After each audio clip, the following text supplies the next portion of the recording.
Studio-based shows are generally quickest, as it's an environment designed to make the process as free of random elements as possible. A violently dispiriting talky bumcast like the Jeremy Kyle Show, or a cheapo open-the-boxes quiz can shoot several episodes in a single day.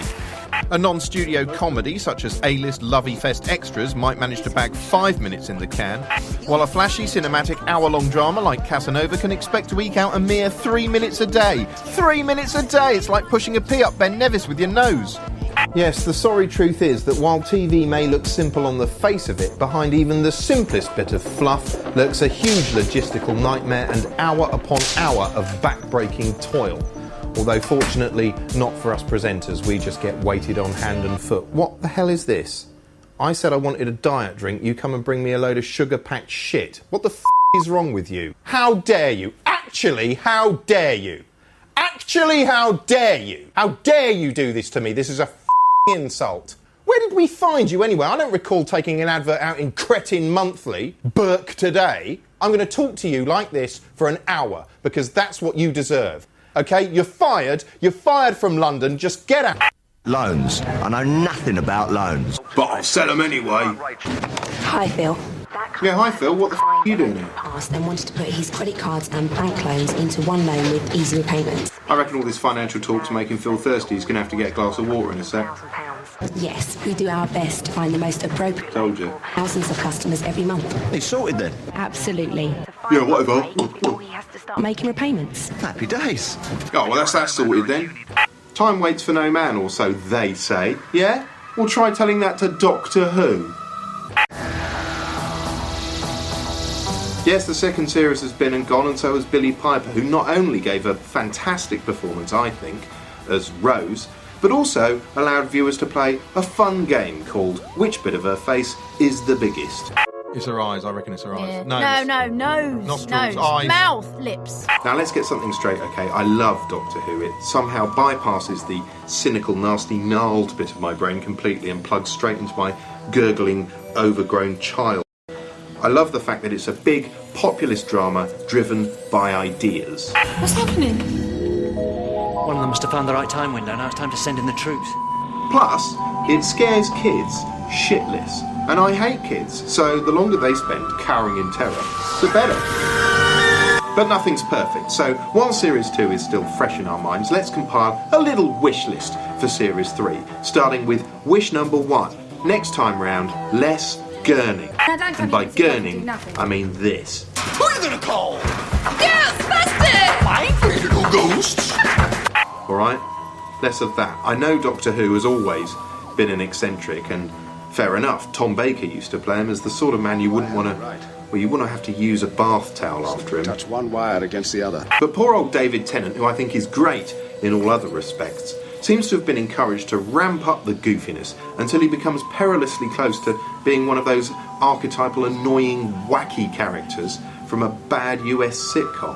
God, they know how to party. And as for comedy sequences like this...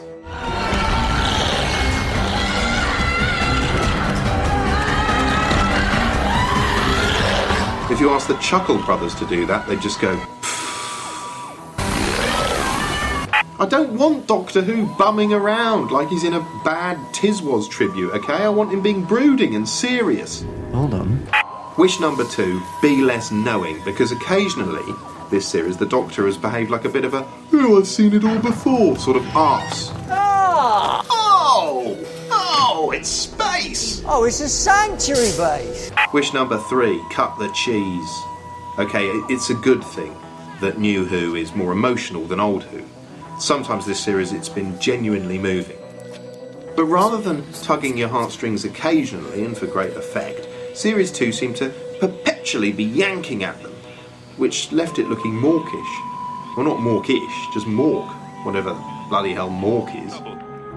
This mean that the Olympic dream is dead? There's a mystery man. He's picked up the flame. We've no idea who he is. He's carrying the flame. Yes, he's carrying the flame, and no one wants to stop him. And it's more than a flame now, Bob. It's more than heat and light. It's hope, and it's courage, and it's love. Anyway, my final wish is a very simple one. stop messing up the end credits. A marriage made in... Well, you'll have to wait 170 days to find out. Doctor Who returns to BBC One with The Runaway Bride at Christmas. Oh, what is the point of getting an orchestra to record a great version of the Doctor Who theme tune and then getting someone in to jabber all over the top of it? Talk about putting the into continuity. Let's see how they like it if I talk all over them. Time is up. Doomsday has arrived now on BBC One. But is it goodbye? Anyway, that's what I'd like to see from the next series of Doctor Who. That and an episode where the Doctor gets a rash on his bum. Oh, it seems every other documentary on TV these days is little more than an excuse for titillation, doesn't it, eh? History of Club 1830, please. Let's recall the time when docs were docs, proper docs with learned men, all of which are available as DVD box sets. First up, Civilization, Lord Clark's highly respected overview of the history of Western civilization, which provided the template for other highbrow documentaries to follow. Intended to showcase the as-then new technology of colour television 37 years after it was first broadcast, it's still a feast for the eyes and brain today. Next, The Ascent of Man, Jacob Bronowski's superb trek through the ages of science. Just as watchable now as it was then, it's a bit like taking a warm bath in university juice, with the occasional stoner freak-out sequence lobbed in for good measure. If the still point in the string, the node, does not come at one of these exact points, the sound is discordant.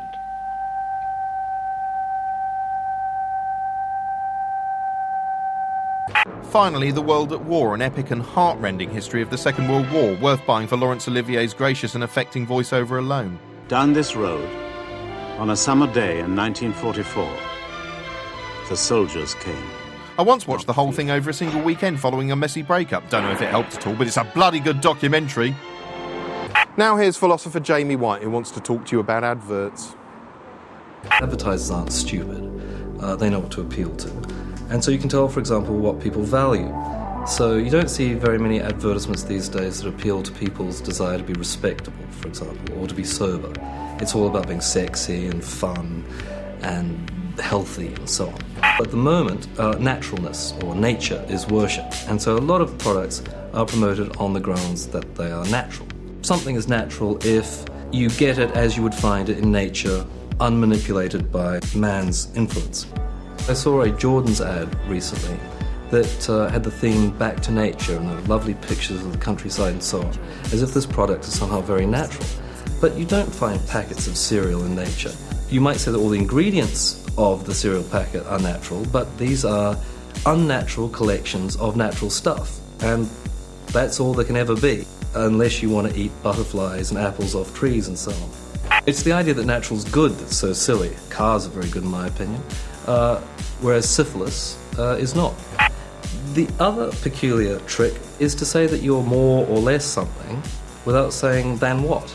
There's an advertisement for Colgate toothpaste which says that using Colgate toothpaste reduces plaque by 98%.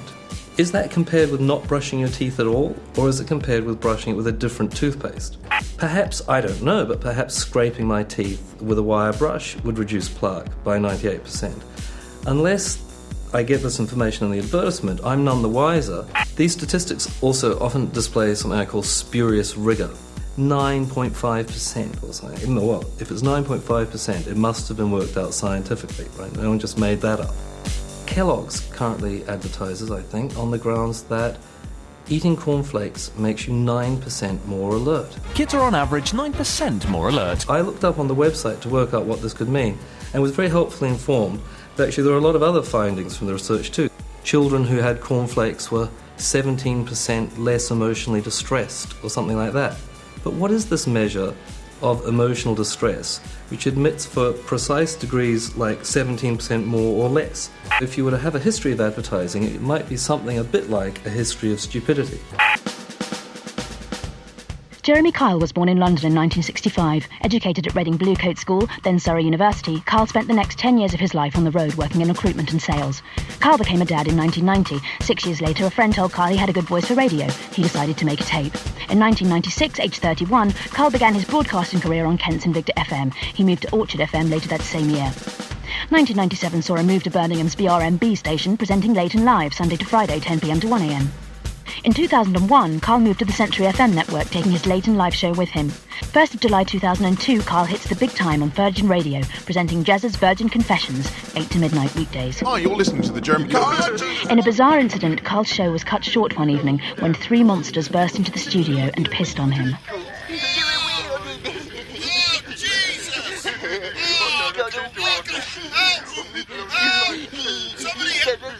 Somebody bring in and help me! Does anyone listen? Does anyone, please call the police! Get off! Get off me! Get off me! Fast forward to today, and the Jeremy Kyle Show secures a 34% audience share in its slot on ITV, attracting up to 1.5 million very thick viewers. Well done, Kyle.